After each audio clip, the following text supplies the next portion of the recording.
Monsieur le maire, vous êtes maître d'école en même temps. Vous vous puisez votre force de vouloir être au service des populations et en même temps de vous occuper du corps enseignant. Comment vous faites?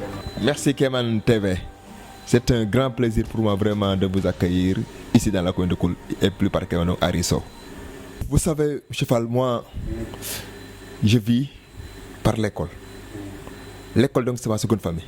Si bien que, même en tant que principal, vraiment, je suis toujours à l'école. Tous les jours que je fais, à 6h25 au plus tard, je suis au bureau pour vraiment gérer les problèmes qui peuvent survenir. Mais Dieu merci, ça fait presque 5 ans, je n'ai jamais eu donc de problème à vraiment gérer en même temps donc les deux structures là. Parce que Méké est cool, c'est tout comme. Vous êtes passé par quelle scolarité? Oui. J'ai fait donc l'école primaire à Kilmaha, Mbakol. Ensuite, l'enseignement moyen, c'est au CEM de Méké. Nous sommes la première promotion. Ensuite, donc, le second cycle au lycée Malick Sy.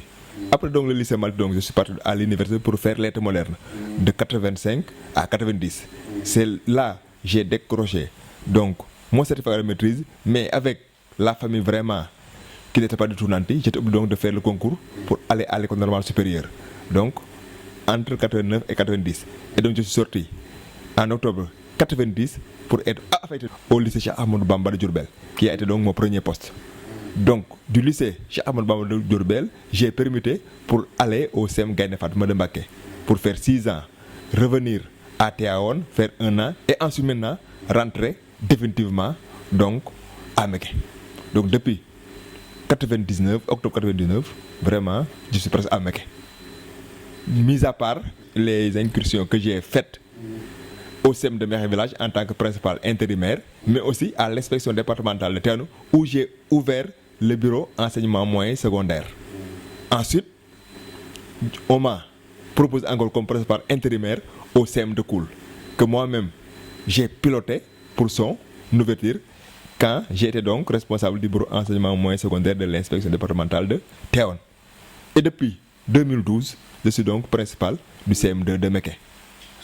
Qu'est-ce qui vous a poussé à vouloir être maire? Vous savez, quand on a vécu parmi des gens qui ne sont pas toujours nantis, parfois on a envie de donner un coup de pouce. Et depuis élève, depuis étudiant, j'ai toujours milité donc pour appuyer les gens moins nantis. Et là, en observant ce qui se passait, je me suis dit pourquoi vraiment ne pas donc s'investir dans la politique. Et là, j'ai rencontré par hasard Serigne Abdou Karim Kane, à qui donc je rends un grand honneur. Et en le fréquentant, il m'a fait confiance. Et en me faisant confiance, avec ces 2 mandats, il ne voulait plus briguer un 3e mandat. Et il m'a proposé à la population, avec la communalisation intégrale. Et là, j'ai gagné haut la main. Mais, vous savez, quand on occupe des fonctions de maire, parfois, on a la possibilité d'aider les gens. Surtout quand on a une bonne carte de visite. Et c'est ça qui m'a poussé donc à entrer dans la politique. Dieu merci. Vraiment, j'ai fait de mon mieux. Vous êtes maire depuis combien d'années? Depuis 2014, depuis donc la communalisation intégrale, je suis donc le maire de la commune de Koul. Mais auparavant, j'étais le premier président du conseil rural de Koul. Donc depuis de 2009 à 2014, donc, j'étais premier vice-président du conseil rural de Koul. La commune de Koul, dans l'arrondissement de Mérina Dakhar, département de Tivaouane, est composée de 105 villages et environ 32 000 habitants. Généralement, donc, ce sont des cultivateurs, mais aussi donc des éleveurs. Mais il y a aussi donc des gens donc, qui s'activent dans le commerce. Il y a aussi donc des immigrés, surtout en Italie. Qu'est-ce que ça représente pour vous en tant que maire? Effectivement, donc, ce sont des gens qui envoient beaucoup d'argent parce qu'ils ont laissé leur famille ici dans la commune de Koul. Et donc, c'est une manne financière très importante, étant donné que, donc, comme vous le savez, ces années-là, donc, l'agriculture ne nourrit pas son homme. Mais heureusement que ces gens qui sont en Italie pensent beaucoup à leur famille. Si bien que pour nous mères, quand même, c'est un ouf de soulagement. Sinon, ça allait être très difficile pour ces populations-là. Nous sommes donc en partenariat avec donc, la LVIA, qui est donc une ONG basée à Thiès, donc, qui a financé donc 5 groupements de femmes d'une valeur donc, de 113 millions. Et ces groupements donc, de femmes, ce sont donc les groupements de SAC, les groupements de Darogay, de Mbellech, de Guy Sagal et de Lamdian. Et si on tient compte vraiment donc, de l'apport inestimable donc, apport donc, par ce projet-là, on peut dire que donc, ces immigrés peuvent bel et bien rentrer. Et surtout investir dans l'agriculture. Parce que l'agriculture, vraiment, c'est l'avenir de demain. Et comme nous avons suffisamment de terre, parce que donc Koul est une commune avec 175 km², je crois que là, vraiment, il y a de l'espace. Et malheureusement, les gens qui détiennent cette terre-là n'ont pas tellement donc les moyens pour investir. Si bien que, en revenant, avec les moyens qu'ils ont thésaurisés, ils pourraient vraiment revenir et investir dans l'agriculture et pourquoi pas dans l'élevage. La terre donc appartient à ceux qui la mettent en valeur, mais vous savez que dans cette zone-là, il y a aussi donc des problèmes de parcelles, surtout avec les habitants de la commune de Méké. Et la plupart donc des terres sont exploitées par des résidents de Méké, mais qui appartiennent à la commune de Méké. Si bien que à chaque fois donc qu'il y a des demandes, nous, on privilégie d'abord la concertation. On va vers celui qui exploite la terre et tant qu'il ne nous donne pas donc son consentement et qu'on lui promet en contrepartie des parcelles pour sa famille, là, on ne touche pas. Parce que là aussi, c'est trop sacré. Et comme vous le savez, ça engendre généralement des conflits. Et nous, on sait que quand il y a conflit, il ne peut pas y avoir développement. Et pour ce qui est maintenant de l'élevage, est-ce qu'on peut avoir une idée du chiffre pour le cheptel? Peut-être on n'a pas fait, nous en tant que maire, un recensement du cheptel, mais là aussi donc, ça constitue vraiment un vivier extrêmement important pour la population de Koul. Et si vous sortez, vous verrez que donc partout dans les pâturages, il y a des vaches, des moutons, des chevaux, etc. Si bien qu'on peut dire que l'élevage et l'agriculture constituent les locomotives donc du développement pour la commune de Koul. Maintenant, pour ce qui est de l'aide au développement, on sait que bon, il y a beaucoup de villes européennes aujourd'hui qui n'hésitent pas à faire du jumelage. Est-ce que vous avez fait des démarches en ce sens-là? Effectivement, on a une ville en France, dans la Picardie, Montcornet, qui nous a déjà acheté une ambulance, qui nous a construit des salles de classe et qui a récemment donc aussi fait le mur de clôture de l'école de Nguer 1. Si bien que là aussi donc, même si donc c'est une petite commune vraiment, elle est en train de faire d'excellent travail pour la commune de Koul. Et là, c'est depuis donc que la commune était commune rurale. Et vraiment, on les remercie de ce soutien inestimable. Donc c'est Montcornet, avec donc leur maire Guy Le Provost. Il y a un comité de jumelage. Il nous demande quel est le projet prioritaire pour la commune. Et généralement, c'est soit dans l'éducation, soit dans la santé. Est-ce que vous sentez que l'État peut vous aider à trouver au moins du personnel quoi, pour... Effectivement, dans le domaine sanitaire, on rencontre des problèmes, surtout avec le personnel. Parce que si on prend Koul avec 5 postes de santé, il n'y a pas de sage-femme recrutée par l'État. La seule sage-femme qui intervient à Koul est recrutée par donc le CDS, le comité de développement sanitaire. Fatek-Sao, avec une cité religieuse, il n'y a pas de sage-femme. À Khandan, il n'y a pas de sage-femme. À Toubakan, il n'y a pas de sage-femme.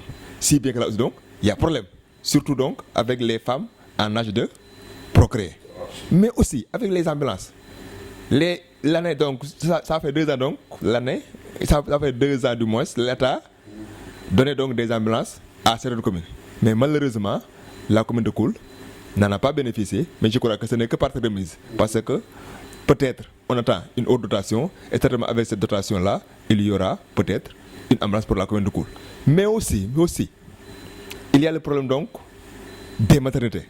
Si on prend Khandan, Toubakan et Fatick-Sao, ce sont vraiment des agglomérations très importantes qui vraiment manquent de sages-femmes et même aussi de maternité. Et là aussi, je crois que l'État doit penser à doter donc ces postes de santé-là de maternité, mais aussi de sages-femmes recrutées par l'État, parce que vraiment, sinon, il y aura effectivement donc des problèmes avec les femmes en âge de procréer. D'autant plus qu'il y a beaucoup de populations jeunes. Très jeunes. Généralement, donc, les presque 55% sont des jeunes. Et là, regardez donc ce que cela fait comme dégâts parfois. Si on n'a pas de maternité fonctionnelle, si on n'a pas de sage-femme, parfois, on est obligé de référer donc ces femmes-là soit à Méké, soit à Pire, soit à Théon. Et avec vraiment cette superficie-là très vaste, 175 km², je crois que parfois, il peut y avoir des difficultés. Et il faut y ajouter aussi donc les routes qui sont chaotiques. Parce que vraiment, ici, les pistes sont extrêmement difficiles à fréquenter. Vraiment, certaines cités sont surtout donc des cités religieuses. Si bien que, généralement, donc, les femmes n'acceptent pas donc qu'un infirmier donc les consulte. Ouais. Si bien que donc, pour régler donc vraiment ces problèmes de consultation, nécessairement donc, il faut qu'il y ait des sages-femmes. Par exemple, à Toubakan, à Fatick-Sao et même à Khandan et à Koul. Je disais tout à l'heure que donc c'est seulement le poste de santé de Koul qui a une sage-femme recrutée par le comité donc, de développement sanitaire. Et là, ça va impacter sur le budget donc du poste de santé. Maintenant, la santé, ou bien les postes de santé, donc, il faut aussi donc les corréler avec les mutuelles de santé. La commune de Koul donc dispose d'une mutuelle de santé. Et là, vraiment, il faut s'en féliciter. C'est presque la première mutuelle du département de Théon. Et à chaque fois donc que les gérants de cette mutuelle vont en réunion, ils reçoivent des félicitations. C'est parce que nous, on sait que avec ces mutuelles, vraiment, on peut vraiment régler beaucoup de problèmes. Oui, avec les mutuelles, on peut régler beaucoup de problèmes. Parce que la santé a un prix exorbitant. Si bien que quand on n'a pas donc de couverture maladie, parfois ça pose problème. Et l'État, en choisissant vraiment de généraliser donc ces mutuelles de santé dans toutes les communes, c'est à nous maintenant, maires, d'appuyer l'État pour que ces mutuelles fonctionnent à 100%. Et moi, en tant que maire de Koul, c'est ce que j'ai compris. Si bien qu'à chaque fois donc, je leur demande quels sont les problèmes auxquels ils sont confrontés. À chaque fois donc qu'ils m'exposent les problèmes, je n'hésite pas donc à leur donner des subventions. Et je crois que ça fait maintenant 5 ans, jamais, au grand jamais, cette mutuelle n'a cessé donc de fonctionner. Et là, c'est aussi donc avec la synergie donc de toutes les forces. Avec les gérants, avec le maire, mais aussi avec les membres du CA qui ne cessent donc de sensibiliser. N'empêche, le taux de pénétration est encore trop faible. Trop faible. Et là, il nous faut encore renforcer la sensibilisation pour atteindre au moins 75% de taux de pénétration. Ce qui va vraiment aussi prévenir beaucoup de maladies. Parce que généralement, les gens ont peur d'aller se faire consulter parce que les médicaments sont trop chers. Maintenant, avec les mutuelles de santé, il y a vraiment donc possibilité de se faire soigner, mais à moindre coût. C'est pourquoi, vraiment, j'en appelle donc à tous les maires collègues pour qu'on soutienne ces mutuelles de santé-là, qui sont une excellente chose. Vraiment, il faut donc qu'on soutienne ces mutuelles de santé. La mutuelle de santé de Koul a vraiment donc une carte de visite très, très propre. L'électrification rurale, est-ce que ça marche chez vous ou pas? Là, vraiment, touchons du bois. Parce que, quoi qu'on puisse dire aussi, l'État a fait donc des efforts extraordinaires. Avec laser. Parce qu'on a une trentaine de villages électrifiés. Mais le hic, c'est que beaucoup de villages sont électrifiés, mais ne sont pas raccordés au réseau. Depuis 2017, Et là, il y a un problème. Parce qu'un investissement très lourd, beaucoup d'argent, qui ne fonctionne pas là, donc, c'est du gâchis. Parce qu'on peut prendre donc, les villages de Ndjakhalan, Kilou, Ndjenlak, Ndombolak, Lendokou, etc. sont installés depuis 2017, avril 2017. Mais malheureusement, jusqu'à présent, donc, ces villages-là ne sont pas raccordés au réseau de la Sénélec. En tant que maire, lorsque donc, je prenais fonction, ça fait presque depuis 1972, je peux dire, qu'on demandait une ambulance. Je l'ai réglé plus ou moins avec la coopération décentralisée, avec donc, nos partenaires là. Mais aussi, les jeunes ont toujours demandé à ce que le terrain de football soit clôturé. Dès ma première année, avec les fonds qu'on reçoit de l'État, donc les fonds de concours qu'on reçoit de l'État, j'ai clôturé le stade. Avec l'école, on a 17 écoles. On n'avait clôturé que 6 écoles. Déjà, c'est d'ici la fin du mois de novembre, les 11 écoles qui restaient seront complètement terminées. Parce qu'il ne me reste que 3 écoles et on a démarré donc les travaux. Déjà, ça est terminé. On a commencé Darogay. D'ici mardi, on va commencer Moufte. Et là, je crois que c'est extraordinaire. Parce qu'en tant que maire, qui n'a pas tellement de moyens, mais qui y croit et qui vraiment vise l'efficience, à chaque fois donc qu'il y a des moyens, il faut savoir donc là où les mettre pour que ça touche tout le monde.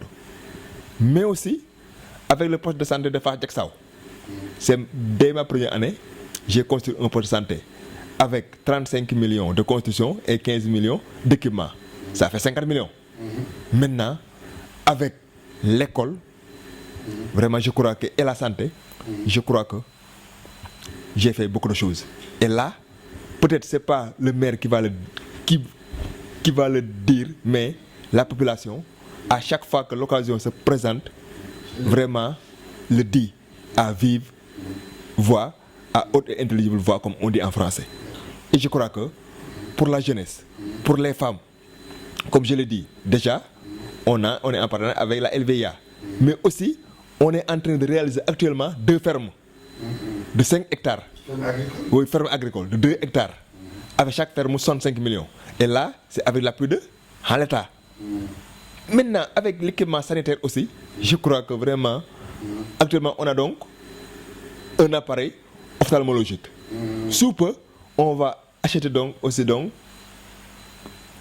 un appareil échographique. Mais surtout mobile. Parce qu'il faut que l'on aille vers les malades, qu'on leur fasse l'échographie sur place, qu'on leur donne les résultats et qu'on revienne avec l'appareil à coule. Parce que ça aussi donc, ça fait gagner du temps, mais aussi ça fait gagner beaucoup d'argent pour les populations qui devraient se déplacer jusqu'à Meké, Adon ou bien même à Thiès. Par exemple, imaginez, nous avons un appareil ophtalmologique et je crois que, mis à part Tiaon et Thiès, c'est seulement la commune de Koul qui a cet appareil échographique. Du moins, cet appareil ophtalmologique. L'appareil échographique aussi, donc mobile, je crois que ça va être une première. Parce qu'un appareil mobile, tu vas par exemple à Sanjouksine, à Darogay, à Tobakan, à Handan, tu fais l'analyse ou bien l'échographie, tu leur donnes les résultats et tu reviens. Je crois que c'est un gain de temps et aussi donc beaucoup d'argent thésaurisé. Parce que ça aussi donc, le développement, il faut agir sur le temps, il faut aussi agir sur les forces physiques que les gens sont en train vraiment de dépenser inutilement. Et je crois qu'on va réussir. Maintenant, le plus grand projet que j'ai, avec le stade qui est déjà clôturé, c'est avec vraiment des tribunes, mais aussi des grilles de protection. Et je l'avais promis à la jeunesse. Entre 2020 et 2021, on va faire ça. Et nous, généralement, quand on promet, c'est comme donc vraiment une prière qu'on a ratée. Quand on a une prière, il faudra la payer. Quand un homme donne sa parole, il faut que vraiment que cette parole-là soit respectée. Une dernière question, monsieur le maire. Qu'est-ce qui reste à faire pour que vous soyez un maire heureux? Ce qui reste à faire, l'électrification donc des 105 villages de Koul, des pistes de production qui relient tous les villages. Une fois que ça c'est réalisé, Le reste, mais vous savez, ça relève l'État. Parce que ce sont des investissements très lourds qu'un maire ne peut pas supporter. Mais avec l'appui de l'État, si tous les villages qui restent sont électrifiés, s'il y a des pistes de production, le reste, le maire va s'en charger. Parce que c'est possible. J'en appelle à l'État pour qu'il pense à la commune de Koul, qui est une commune très vaste, mais aussi une commune où les gens travaillent nuit et jour pour satisfaire leurs besoins fondamentaux. Merci beaucoup de vous être prêté à nos questions, monsieur le maire. Merci. Merci Kéman TV.